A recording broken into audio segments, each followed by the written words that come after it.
Ah, Profesor Dr. Asyur Mardi Mas Asa yang kami hormati, terima kasih sekali di masa bulan suci Ramadan, Profesor berkenan untuk berbincang-bincang sambil menunggu saat berbuka puasa, tapi dalam kondisi mengantuk tentunya sekarang. Ya, karena Iya, kami sangat tertarik kepada apa yang Prof sudah lakukan, yaitu Prof kan yang pendiri Universitas Islam pertama di Indonesia, nggih. ya yang negeri. Negeri ya, Ya, Universitas Islam Negeri pertama di Indonesia. Nah, jadi jelas Prof itu tahu tentang pendidikan itu sudah mendarah daging di lahir batinnya Prof ini. Nah, menurut pendapat Prof, sekarang ini kan sedang terjadi pandemi corona.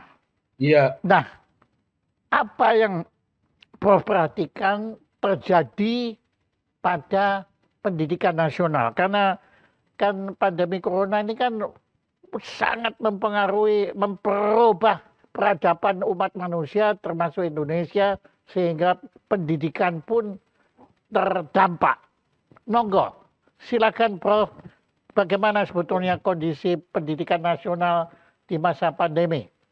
Silakan. iya. Terima kasih banyak Pak Jaya Suprana atas undangannya. Saya berbahagia sekali dan senang sekali bisa ketemu pada siang hari ini sambil kata orang itu ngabuburit ya nunggu waktu berbuka puasa. G. Eh, ini menyenangkan sekali, apalagi berbicara mengenai pendidikan ya. Pendidikan ini memang yang pertama saya bergerak memang banyak menulis ataupun banyak ya menulis lah menghasilkan karya mengenai pendidikan ya. Saya menulis beberapa buku mengenai pendidikan, baik pendidikan di dalam berbagai masyarakat lah. Tapi temanya itu adalah umumnya modernisasi pendidikan ya. Modernisasi pendidikan dengan apa itu mempelajari, membaca dan mengembangkan pemikiran-pemikiran pendidikan yang revolusioner. Misalnya Pedagogy of the Oppressed ya, itu dari seorang ahli pendidikan dari lingkungan Katolik di Amerika Latin ya, yang melihat bahwa Paul Freire ini melihat itu Paul Freire namanya, yang menulis buku atau apa namanya judulnya itu Pedagogy of the Oppressed, pedagogi pendidikan buat orang-orang yang tertindas. Jadi dia melihat bahwa pendidikan kita ini di masa-masa modern sekarang ini malah kemudian banyak secara tidak langsung ataupun langsung menindas para peserta didiknya sejak dari tingkat SD sampai ke tingkat perguruan tinggi ya. Kenapa? Karena terlalu diikat macam-macam, diikat oleh formalisme, diikat oleh berbagai macam formalitas, diikat oleh kurikulum yang sangat ketat, kemudian juga oleh berbagai mata pelajaran, mata kuliah yang sangat banyak, sehingga peserta didik itu kemudian kehilangan kepribadiannya, kehilangan Oh, kebebasannya. Itulah oh, kemudian disebut dengan pendidikan pendidikan itu malah justru menindas ya. Padahal seharusnya pendidikan itu adalah untuk membebaskan ya kan. Pendidikan itu harusnya membebaskan. Jadi saya banyak terpengaruh oleh pikiran-pikiran seperti itu, termasuk juga salah seorang ahli pendidikan yang lain dari kawasan Asia Latin, Amerika Latin juga adalah misalnya Ivan Illich ya. oh, ya, Dan ya, ya, Ivan Illich itu malah ya. mengusulkan masyarakat tanpa sekolah. Deschooling.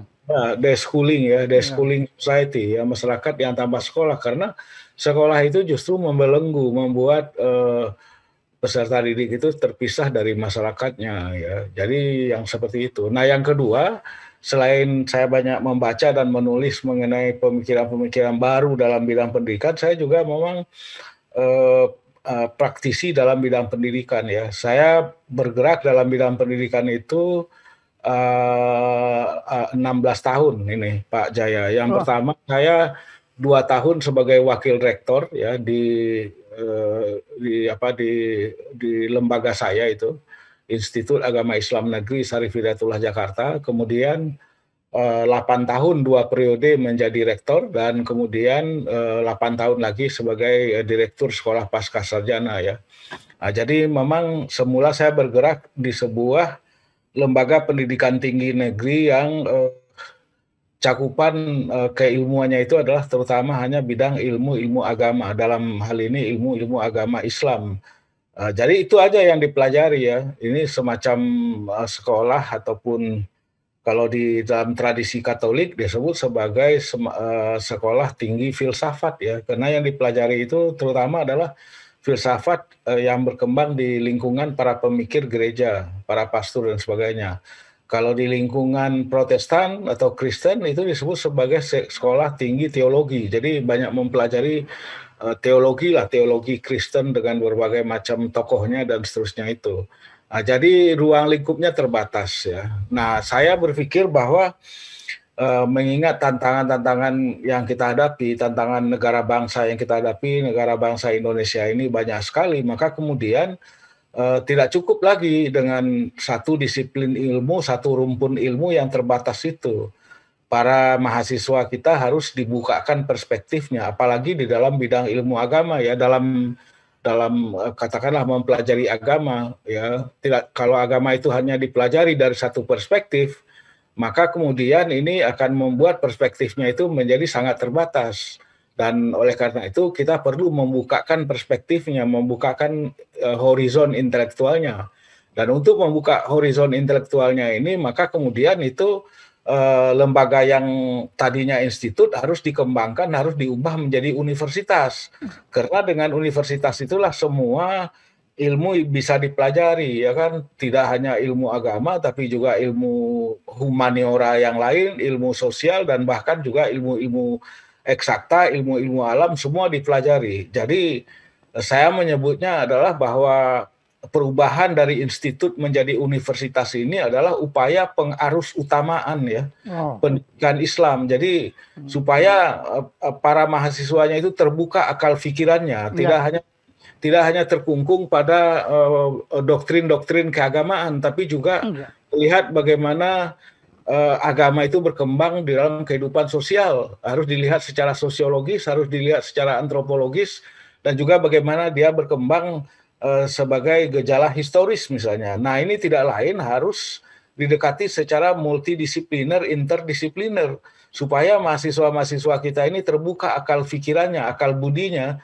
tidak terkungkung oleh doktrin-doktrin keagamaan yang sering kali itu boleh kita sebut juga, bisa kita sebut sempit, bisa juga kita sebut picik dan sebagainya. Ini tidak bagus ya dari sudut bangsa yang majemuk seperti Indonesia ini, bangsa yang plural, yang bineka, maka kemudian agama itu juga harus didekati secara multidisipliner, Pak Jaya. Iya, tapi Prof, kalau saya mendengarkan apa yang Prof utarakan tadi itu, saya teringat bahwa sebetulnya sejarah peradaban Islam, terutama sejarah ilmu pengetahuan Islam itu, sebetulnya yang membuka dunia barat ini menuju ke Renaissance, yaitu keterbukaan para cendekiawan Islam itu kan, mereka bukan hanya cendekiawan seperti contohnya Umar Khayyam lah.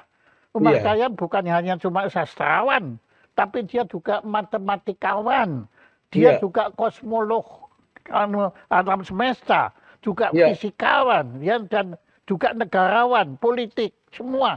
Jadi di zaman dulu itu nggak ada Pak, pemisahan-pemisahan itu nggak ada. Dan itu saya kagumi justru pada masa Al-Hikmah itu dahsyat sekali, Prof. Jadi rupanya Prof kembali lagi kepada esensi dari peradaban Islam kalau saya katakan. Iya, jadi sebetulnya tidak ada peradaban apapun yang berdiri sendiri. Jadi kalau kita sebut ada peradaban Islam, maka peradaban Islam itu adalah kontinuitas dan kemudian juga mungkin pengembangan dari peradaban-peradaban yang ada sebelumnya. Kalau peradaban Islam ya katakanlah dalam bidang berbagai macam ilmu, kedokteran, Iya, matematika, iya, iya. fisika, biologi dan lain sebagainya itu Kimia, sebetulnya sudah kimia juga kan? Ya, kimia itu sudah dikembangkan di dalam tradisi atau peradaban-peradaban lain, khususnya peradaban misalnya Yunani. peradaban China misalnya Iya, kan. Ya. Jadi misalnya peradaban Islam itu berhutang banyak kepada peradaban Cina misalnya di dalam penggunaan kertas di dalam diseminasi ilmu pengetahuan, juga penggunaan tinta misalnya itu semua tuh dari sana.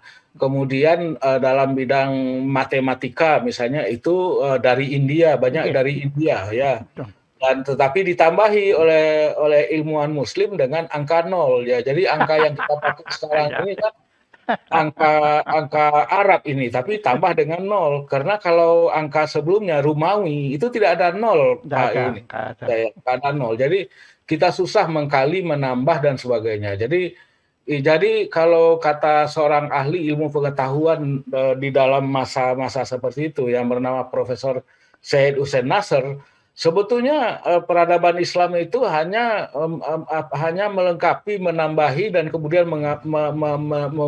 memunculkan sintesa-sintesa baru dari peradaban-peradaban yang ada sebelumnya, termasuk dalam bidang kedokteran, termasuk juga dalam bidang filsafat Yunani.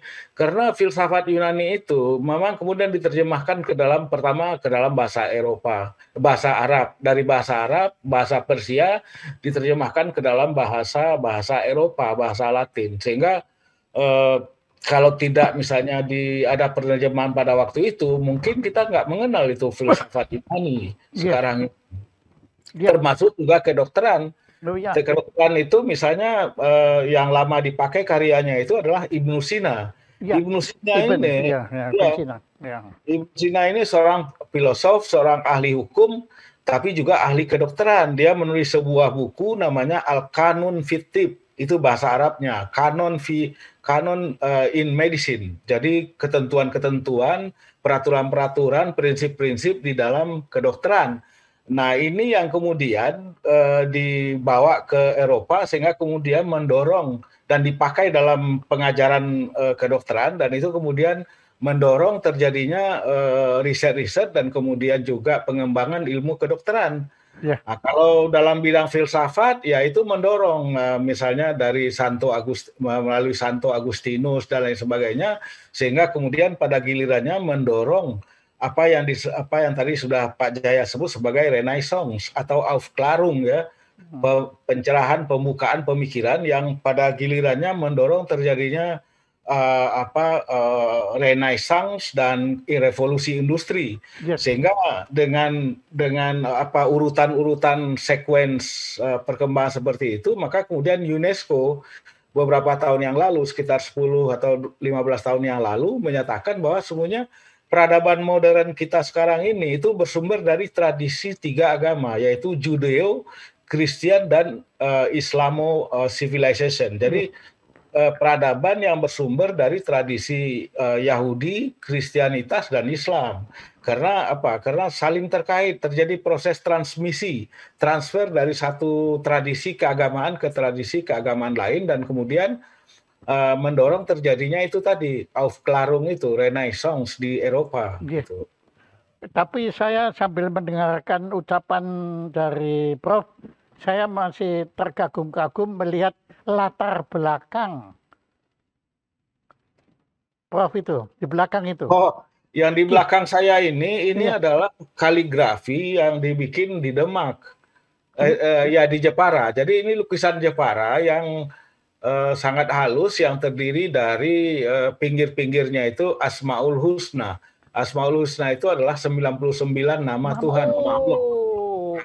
Asmaul Husna. Iya, iya, Jadi iya. nama Allah seperti Ar-Rahman, Ar-Rahim, ya kan, itu kan nama Allah. Waduh. Nah, di tengahnya itu adalah surat ayat kursi, yaitu ayat-ayat yang di Al-Quran yang dianggap memiliki kekhususan tertentu gitu ya. Nah, itu ya, jadi Ayat-ayat kursi, ya. ayat-ayat kursi namanya. Kenapa kok yang dipilih ayat kursi? Karena ayat kursi itu disebut oleh para ulama itu kalau kita memohon, berdoa, membaca-baca surat Ayatul Kursi itu, insya Allah maka kemudian doa kita itu bisa terkabul begitu kira-kira, dan punya kekuatan, dianggap punya kekuatan tertentu, sama dengan kalau orang Islam sering bilang kalau ada yang sakit, wah baca Al-Fatihah misalnya. Oh, Al-Fatihah itu disebut Ummul Kitab, yaitu Ummul Kitab itu ibu dari Al-Quran. Jadi kalau kita baca ayat dari Al-Fatihah itu, maka semua yang ayat-ayat Al-Quran itu bisa terwakili gitu dengan ayat-ayat Al-Fatihah itu. Dan menarik sekali kata yang dipilih bukannya bapak tapi ibu, ya. Iya, itu dia. Jadi Ummul Quran atau Ummul Kitab, ya. Jadi ibu, ya. Ibu ataupun ya itulah induk dari Al-Quran. Ya. Nah, walaupun ini agak di luar, tapi saya tuh sangat kagum kepada ajaran fastabikul khairat. Oh ya. Wah, itu luar biasa. Nah, itu katanya dari Al-Quran, gitu. Iya, jadi itu perintah dari dalam Al-Quran agar kaum muslimin itu berlomba-lomba. Dari kata sabako, fastabiku, artinya mendorong, berlomba-lomba lah, fastabikul khairat, berlomba-lomba membuat kebajikan, membuat kebajikan ya. Berlomba-lomba di dalam membuat kebajikan. Walaupun kemudian itu biasanya kalau dalam konteks Indonesia, kalau disebut istilah fastabikul khairat, itu biasanya diasosiasikan dengan Muhammadiyah. Karena Muhammadiyah memakai istilah itu sebagai salah satu jargonnya, sebagai salah satu dari kata kunci yang selalu ditekankan oleh Muhammadiyah, harus berlomba-lomba di dalam membuat kebajikan, ya. Kebajikan tidak hanya terbatas bagi orang Islam, tapi juga bagi umat manusia secara keseluruhan gitu. Kira-kira betul. Jadi berlomba-lomba mewujudkan kebajikan, ya. Jangan pernah mau kalah untuk mewujudkan kebajikan itu. Wah, luar biasa, hebat sekali. Ya, nah, sekarang kita kembali ke tema hari ini, pendidikan nasional di masa pandemi. Apa yang Prof lihat perubahan-perubahan pada pendidikan nasional di masa pandemi ini? Kalau saya melihat sebetulnya ada dua hal yang paling pokok. Yang pertama, pandemi COVID-19 ini menimbulkan setback ya di dalam pendidikan kita secara keseluruhan, sejak dari tingkat dasar ke tingkat tinggi ya, tingkat dasar, menengah dan tinggi, mengalami setback ya. Karena apa? Karena pertama proses pembelajaran tidak bisa diselenggarakan sebagaimana mestinya, yaitu melalui pertemuan ya, tetapi diselenggarakan melalui daring ya, melalui online dalam jaringan ya, sejak dari tingkat SD sampai perguruan tinggi ya. Saya juga sampai sekarang sudah masuk tahun kedua masih mengajar juga melalui online daring gitu, melalui Zoom ataupun Google dan macam-macam itu. Nah, pertemuan kuliah, proses pembelajaran secara daring ini memiliki keterbatasan. Tidak ada terjadi interaksi kemanusiaan. Ya. Sebetulnya apa? Karena di dalam proses pembelajaran itu, interaksi, pertemuan ya langsung antara guru, antara dosen dengan muridnya, dengan mahasiswanya itu menjadi sangat penting ya di dalam percepatan transmisi ilmu pengetahuan dari dosen ataupun dari guru kepada para muridnya. Nah, jadi ini yang pertama masalahnya. Dengan melalui daring tidak terjadi intensifikasi hubungan-hubungan di antara para guru dengan atau dosennya dengan para mahasiswa dan ininya, sehingga kemudian ini tidak efektif di dalam proses pembelajaran. Nah, yang kedua itu adalah yang lebih terkait dengan fasilitas ya. Fasilitas yang sekarang ini meskipun melalui daring, tapi daring itu tidak bisa menjangkau keseluruhan murid kita, para siswa kita dan mahasiswa kita. Yang pertama, mereka tidak memiliki gawai. Gawai itu HP ataupun Ya. laptop ya. Menurut sebuah penelitian untuk tingkat sekolah dasar dan menengah itu hanya sekitar 37% ya mereka yang punya gawai ya. Karena tinggalnya di kampung ya kan, orang tuanya nggak punya Android misalnya, karena untuk pembelajaran melalui gawai itu, melalui daring itu, dalam jaringan itu harus dengan HP Android ya. Nah, banyak orang di kampung nggak punya HP Android, dan sering sekali dalam satu keluarga itu mungkin cuma ada HP-nya itu satu, dan HP-nya bukan Android ya. Dan oleh karena itu sering kita lihat anak-anak itu nggak bisa belajar, apalagi kalau anak di dalam satu keluarga itu ada 3 atau 4 orang, itu harus gantian gitu memakainya. Nah, yang kedua juga terkait dengan fasilitas ini adalah jaringan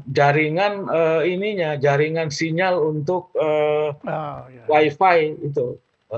Jaringan sinyal itu tidak memadai. Misalnya untuk bikin WiFi ya tidak semua, belum bisa terjangkau ya.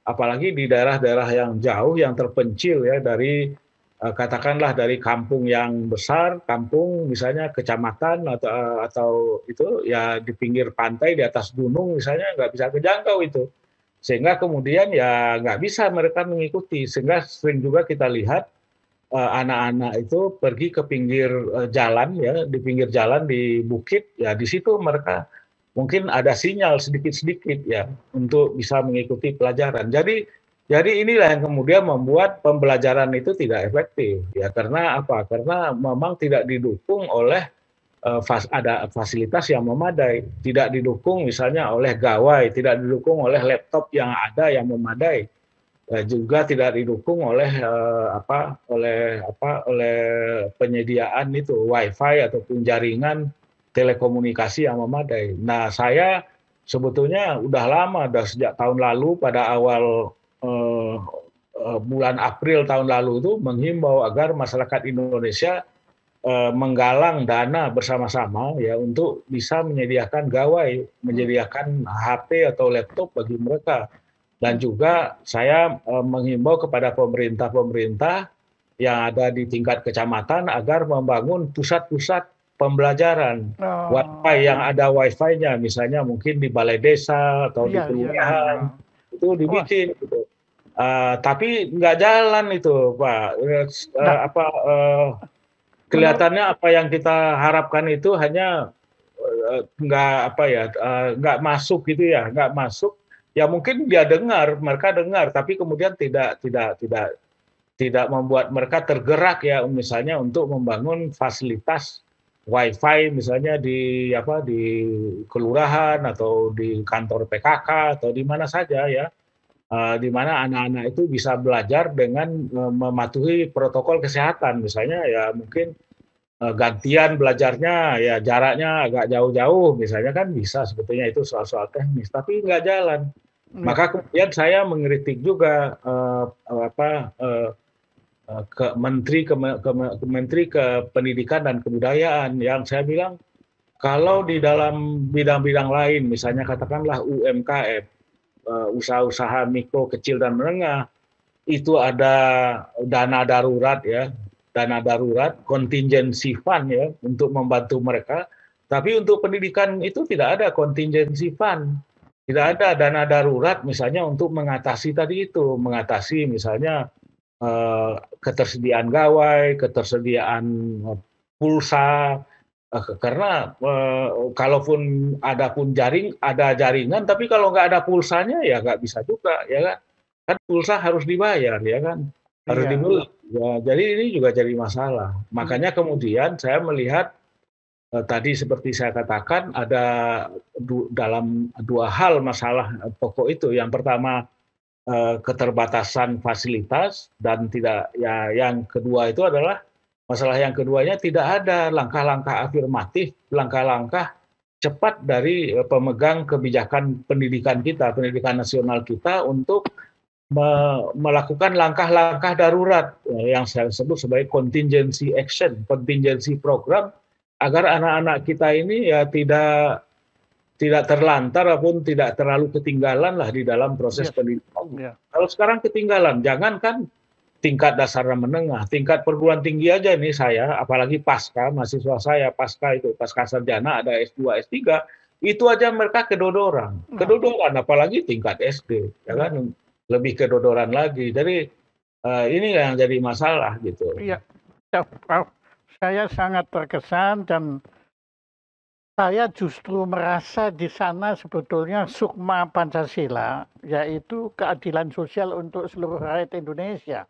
Ini sangat sangat penting di dalam apa yang tadi Prof dambakan. Dan itu dambaan yang indah sekali menurut saya. Nah, menurut Prof, kenapa kok pemerintah, kalau Prof sebagai seorang diri saja menyadari hal itu? Kenapa dan pemerintah seharusnya kan lebih lebih sadar lagi ketimbang Prof. Sebab mereka kan menangani langsung. Nah, apa sebabnya kok pemerintah lamban dalam menghadirkan keadilan pendidikan ini, Prof? Kalau ini saya sebut keadilan pendidikan. Monggo. Saya kira karena pendidikan itu tidak pernah menjadi prioritas pada pemerintahan. Pemerintah tidak menjadikan itu sebagai prioritas ya. Masa? Maaf saya mengkritik ini pemerintahan Presiden Jokowi tidak menjadikan itu. Yang ada dalam pikiran pemerintah itu adalah bagaimana mendapatkan investasi ya. Oh, Mendapat infrastruktur.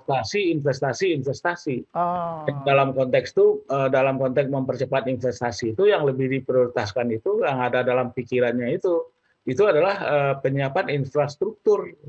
Tapi tidak pernah misalnya presiden ataupun menteri ya berbicara mengenai infrastruktur sosial dan budaya. yes. Nah, jadi Pak, Infrastruktur. Ya, ya. infrastruktur sosial budaya kita itu ketinggalan, kececeran. Makanya kemudian masyarakat kita ini, warga kita ini, apalagi yang anak-anak itu mengalami disrupsi luar Oh biasa, ya, ya, ya, disrupsi betul. luar biasa, ya. Ya, terutama anak-anak keluarga yang tidak kaya, yang miskin kan di sini kan. Iya, mengalami disrupsi karena apa? Karena berbagai perubahan-perubahan yang begitu cepat ya yang ada di dalam masyarakat kita sehingga kemudian menimbulkan kegoncangan-kegoncangan di dalam kehidupan mereka. Nah, tapi kemudian ini tidak diantisipasi ya. Saya udah dari dulu menghimbau ini Pak Jaya, misalnya kita perlu menghidupkan kembali, merevitalisasi, meresosialisasi Pancasila, ya kan, supaya anak-anak kita itu sampai dari tingkat dasar sampai tingkat pendidikan tinggi itu memiliki identitas nasional, identitas kebangsaan, yaitu yang bertitik tolak dari Pancasila, karena Pancasila itulah menjadi kerangka dasar dari harusnya cara berpikir dan cara bertindak kita. Tapi Nah, kelihatannya Prof, tanpa mengurangi hormat saya kepada apa yang Prof nyatakan, yang lebih butuh belajar Pancasila itu pemerintah kelihatannya, bukan anak-anak ini. iya betul juga. Iya dari memang kelihatan sih banyak pejabat itu tidak ya mungkin dia tahu Pancasila tapi tidak mengamalkan Pancasila. Nah, itu dia. Misalnya apa? Misalnya tidak mengamalkan Pancasila, melakukan korupsi misalnya kan. Korupsi di sana sini itu kan nggak Pancasilais gitu Nah, kan. iya. Jelas itu.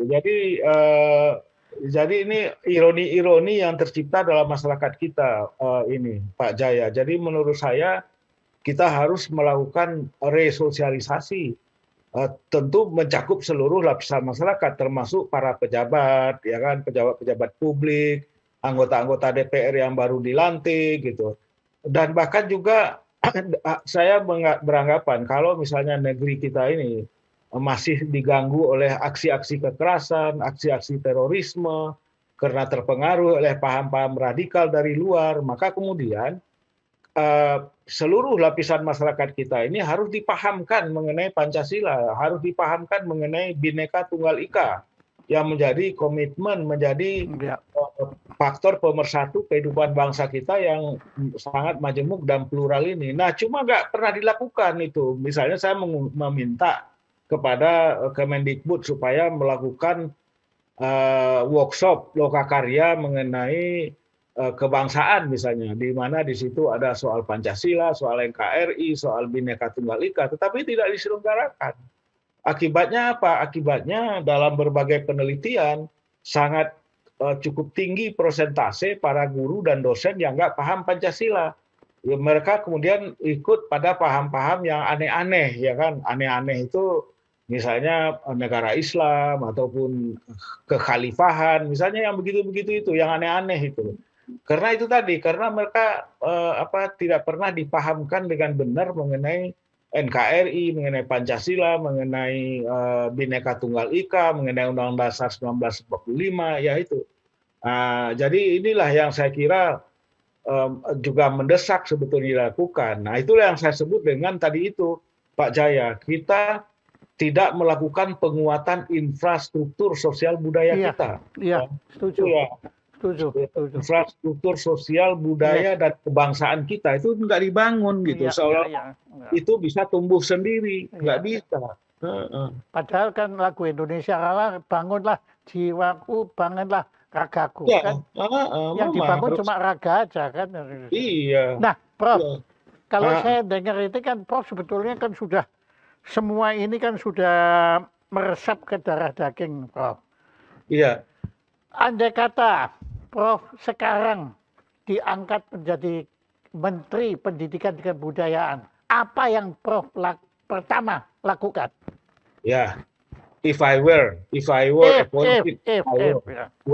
if I were itu pengandaian. Jadi if Andai I kata were mologi, appointed ya. as apa itu Minister of Education, maka yang pertama saya lakukan itu pertama-tama adalah ya pertama menyiapkan ini, menggalang dana baik dari dana pemerintah maupun dana masyarakat selama pandemi ini masih berlangsung, yaitu menyiapkan gawai mereka, ya kan? Iya, Gawai iya, itu yang paling setuju. penting dulu. Termasuk pengusaha-pengusaha HP ya, maksudnya Ya, yang bikin produsen yang bikin HP itu. HP dan provider ya, provider pulsa itu listrik apa namanya Iya, Telkomsel. provider, tapi juga yang itu pembuat HP-nya itu sendiri. Iya, pembuat Indonesia sudah HP. bisa bikin HP. Ya. Udah bisa. Saya lihat kemarin itu HP yang beredar di Indonesia itu 40% itu adalah buatan dalam negeri Nah, Indonesia. Jadi, besar itu ternyata ya. iya.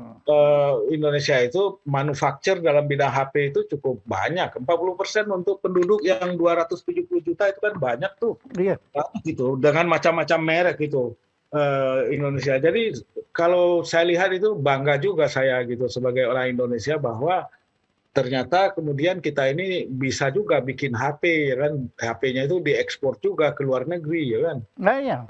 Itu bisa itu di apa namanya dilakukan. Jadi itu yang pertama karena itu langkah emergensi ya kan.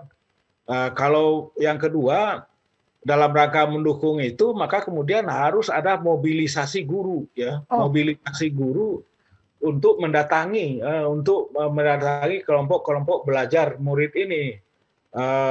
Karena nggak bisa mereka itu terkumpul secara massal di sekolah, maka kemudian kita harus bagi-bagi ya, dan kemudian mengerahkan juga para mahasiswa untuk membantu mahasiswa-mahasiswa tingkat akhir untuk membantu para guru ini di dalam proses pembelajaran itu, ya kan?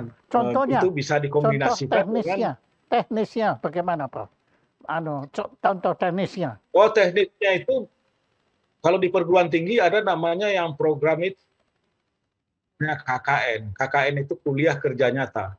Kuliah kerja nyata itu termasuk diantaranya misalnya pergi ke desa, kemudian membantu pendidikan, membantu misalnya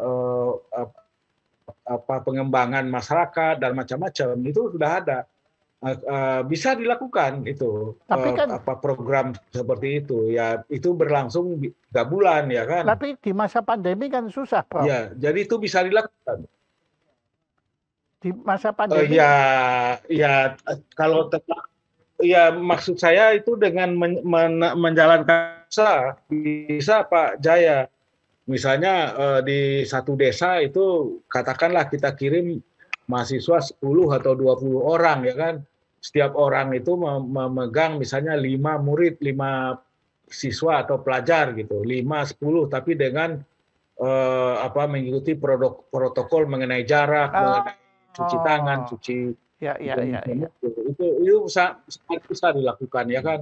itu bisa dilakukan misalnya di fasilitas-fasilitas publik, seperti misalnya kalau di perkampungan yang banyak masjidnya atau musolanya ya bikin di situ. Kalau di kampungnya itu banyak gereja seperti di NTT atau di Papua, kita pakai gereja itu di situ, Nggih, duduk di situ ya kan, dengan atau di dalam gereja misalnya kan bisa dibagi-bagi. Jadi tidak harus terkonsentrasi semua di sekolah, nggih, tapi dibagi-bagi ke dalam berbagai tempat fasilitas publik. Jadi itu sebetulnya bisa dilakukan mobilisasi ya. Mobilisasi itu sangat mungkin dilakukan. Kalau nggih. cuma mengandalkan para guru ya nggak memadai ya.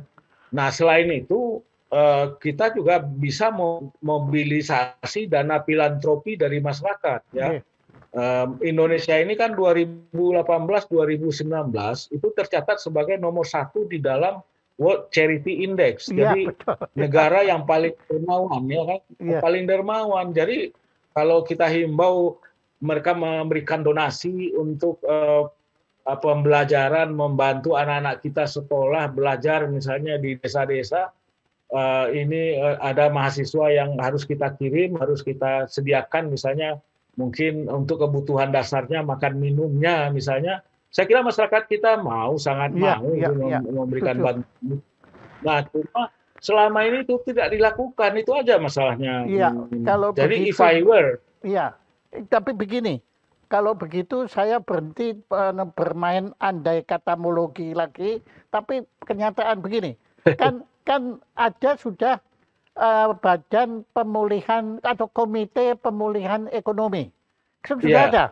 Nah, ya, sekarang yang kita butuhkan komite pemulihan pendidikan. saya setuju itu. Ya Ya, toh, saya setuju. Ya, nah, langsung saya Prof, setuju. Prof jadi kepalanya, kepalanya. Ya, ya bisa aja kalau Nah, ya misalnya toh, saya makanya saya tinggal diperlukan, mau aja ya. baik Mau nanti. aja karena ini kan untuk public good, untuk kepentingan publik ya yang sangat Iya, sangat ya, ya ya. sangat Karena Prof kan secara nah, konsep jadi sudah siap. Prof sudah siap secara iya konsep anunya di sini. Tinggal kan ini kan memang iya harus adalah tanggung jawab pemerintah untuk menggerakkan ini. Iya, bagus itu, bagus.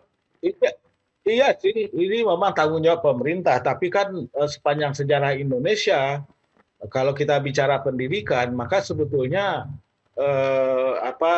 mungkin saham pemerintah itu apa yang dilakukan pemerintah itu mungkin cuma hanya sekitar mungkin 70% ya dari penyelenggaraan pendidikan itu yang dilakukan oleh pemerintah. Sisanya adalah oleh masyarakat sendiri. Iya, Masyarakat sendiri itu bisa organisasi masyarakat ormas seperti Muhammadiyah, seperti NU atau seperti gereja. Gereja itu kan banyak menyelenggarakan sekolah, pendidikan-pendidikan yang baik, ya kan, iya, tanpa iya. bantuan dari pemerintah, ya kan. Itu sangat bisa, ya. Eh, ya masalahnya seperti itu. Kalau yang masyarakat itu kan cepat geraknya, cepat. Nggak, kalau di kementerian atau di pemerintah ini terlalu lamban, terlalu birokrasinya itu sangat sangat menyiksa gitu, sangat membatasi. Ini yang jadi masalah Oke, ini Pak Jaya. oke.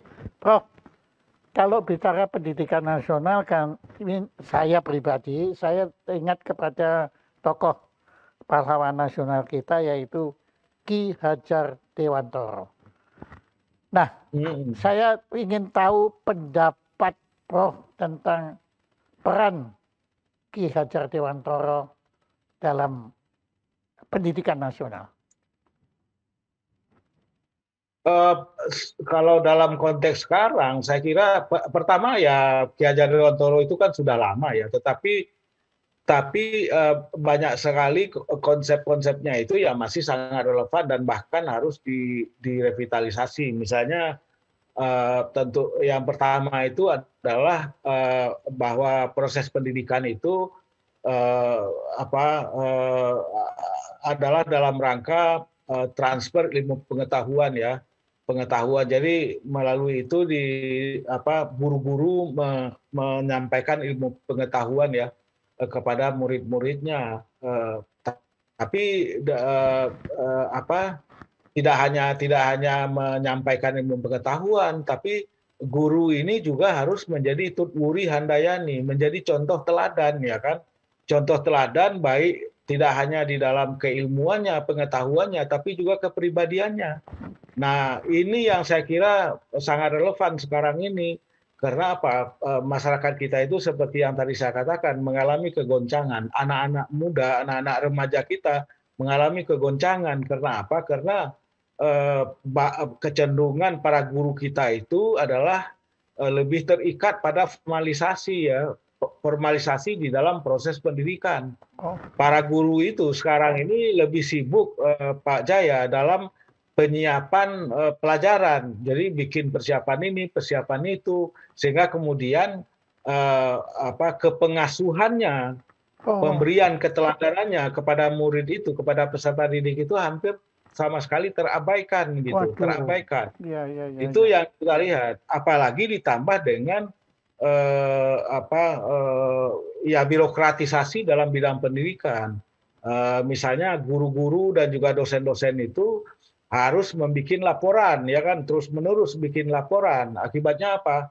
Ya sibuknya dengan laporan itu, bukan misalnya mencoba ya bisa berinteraksi, mendorong, berempati, mengembangkan kepribadian, membentuk karakter para Oh, peserta didik. Itu yang kurang sekarang ini. oh, jadi Prof Karena apa? rasakan Karena itu. sekarang ini Prof rasakan. merasakan.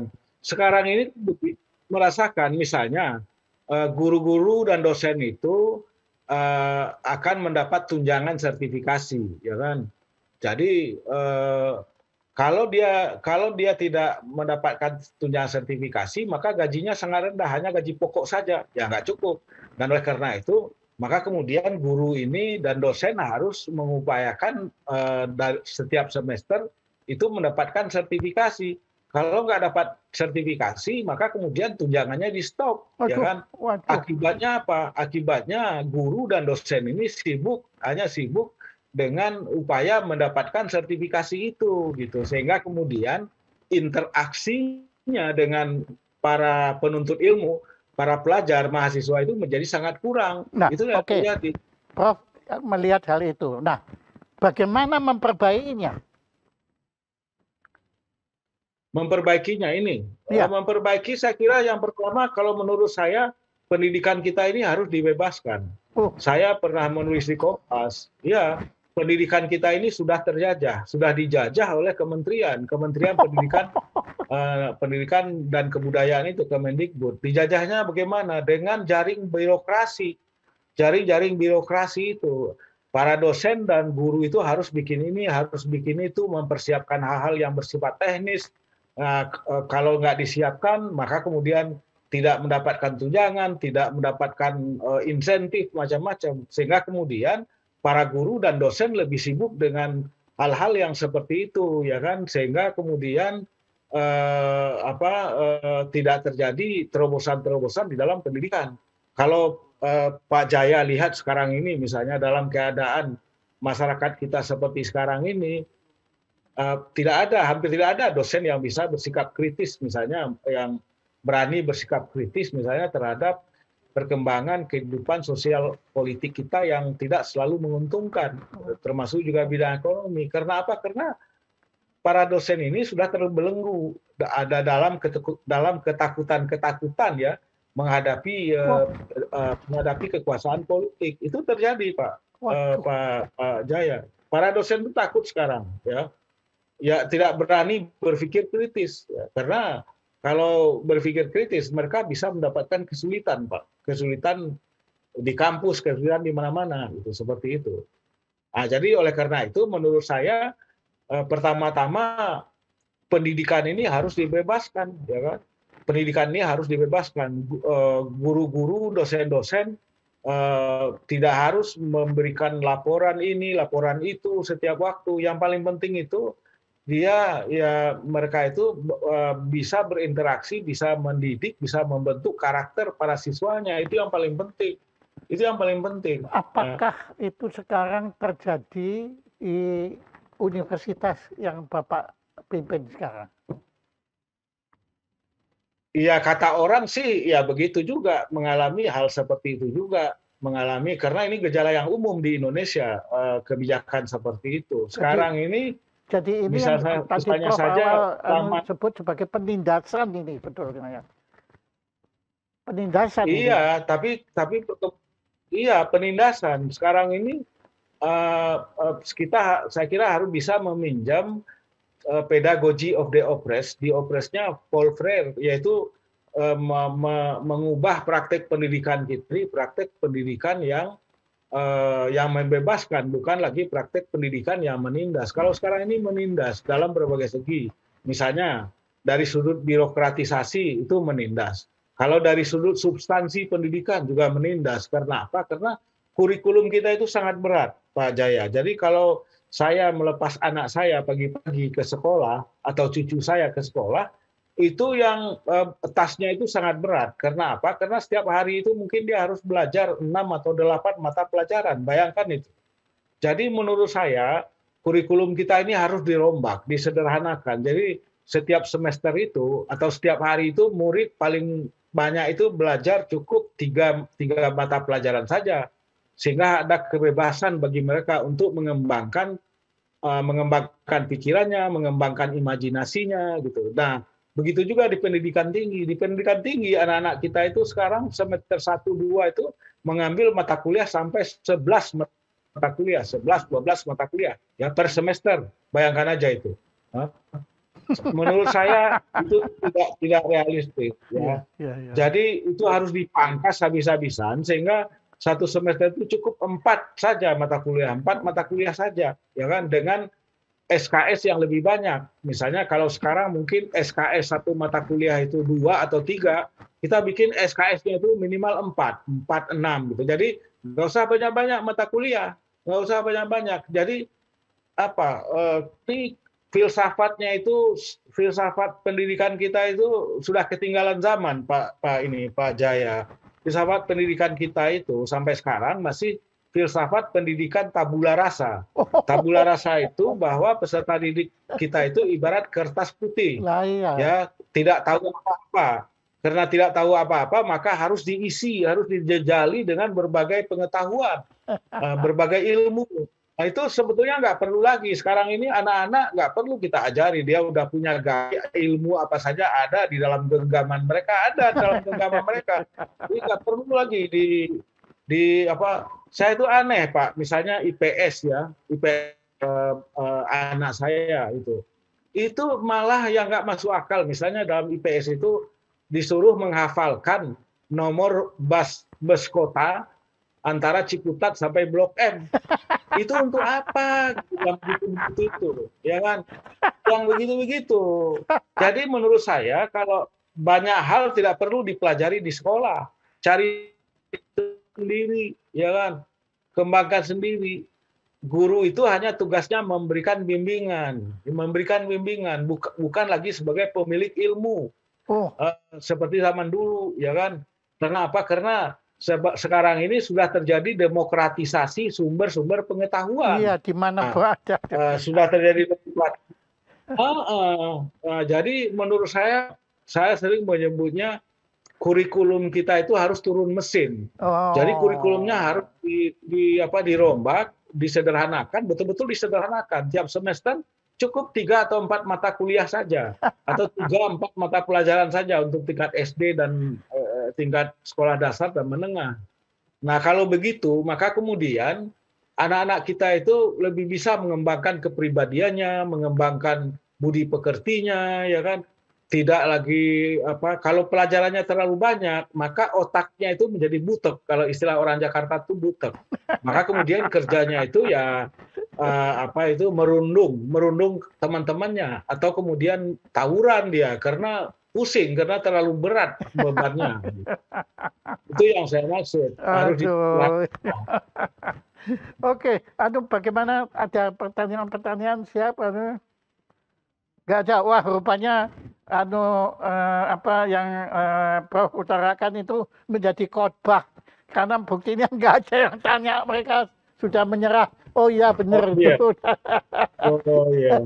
Tapi begini, Prof, jelas dalam waktu yang singkat ini tema ini pendidikan nasional pada masa pandemi, saya belum bisa bertanya apapun yang menyangkut semua itu. Nah, menurut Prof, apa yang dalam sebagai penutup ini, apa yang masih perlu kita perhatikan untuk menghadapi pendidikan atau untuk membangun infrastruktur pendidikan nasional ini sehingga kita bisa berjaya melewati masa pandemi ini menuju masa depan pendidikan nasional yang lebih baik.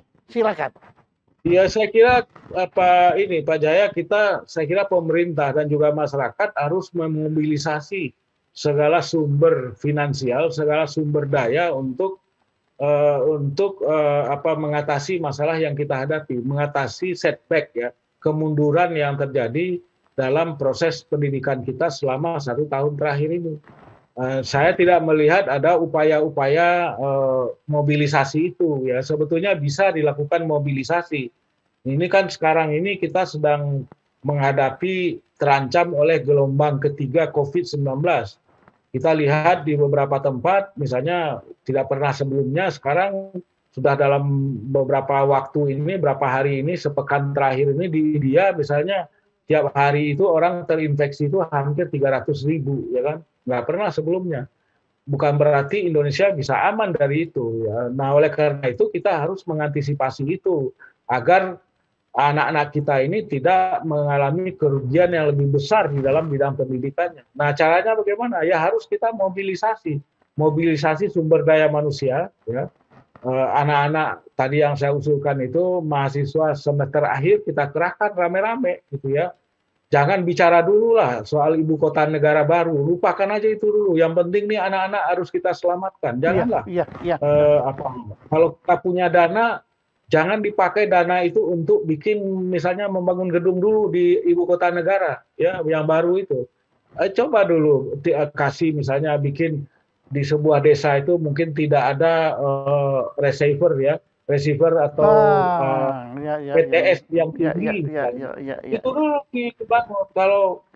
Kalau perlu satelit misalnya yang bisa memancarkan ke berbagai lebih luas cakupannya sehingga anak-anak kita itu bisa mengakses gitu ya itu.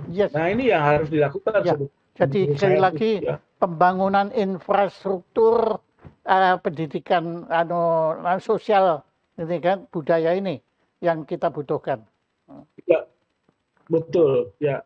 Jadi harus digenjot ini pertumbuhan infrastruktur sosial budaya ya, karena kalau kita mau orang bilang Indonesia tahun 2045 itu akan mencapai kemajuan itu tidak bisa akan terwujud kalau misalnya infrastruktur sosial budayanya itu kita tidak bangun sekarang ini, kita tidak siapkan. Nah, itu dan infrastruktur fisik yang mungkin tidak terlalu banyak gunanya kalau misalnya masyarakatnya tidak memiliki infrastruktur yang baik, infrastruktur sosial budaya yang baik. Yes, setuju. Itu saya kira jawaban yang paling tepat bahkan telak untuk ini. Ya. Dan kami ucapkan terima kasih sekali Prof. Dan saya tahu Prof ini bentar lagi sedang mempersiapkan diri untuk segera ngabuburit ini. Iya, betul. Sudah tentu Bapak Nah, kami nggak punya apa-apa Prof, tapi kami akan kirim ke alamat Prof ucapan terima kasih. Sangat sederhana. Ya, ini termasuk infrastruktur sosial budaya, bukannya. Nah, ucapan terima kasih kepada Prof atas perkenan menjadi narasumber di acara sederhana kami ini. Ya. Terima kasih banyak. Terima kasih dan terima kasih sekali dan saya sangat menangkap makna dari pembangunan infrastruktur sosio budaya itu penting sekali. Tanpa itu pembangunan infrastruktur ragawi akan keropos jadinya kalau nggak ada batinnya di situ. Tepuk tangan untuk Prof. Terima kasih Pak Jaya, terima kasih Pak Jaya. Terima kasih. Selamat buka Pak.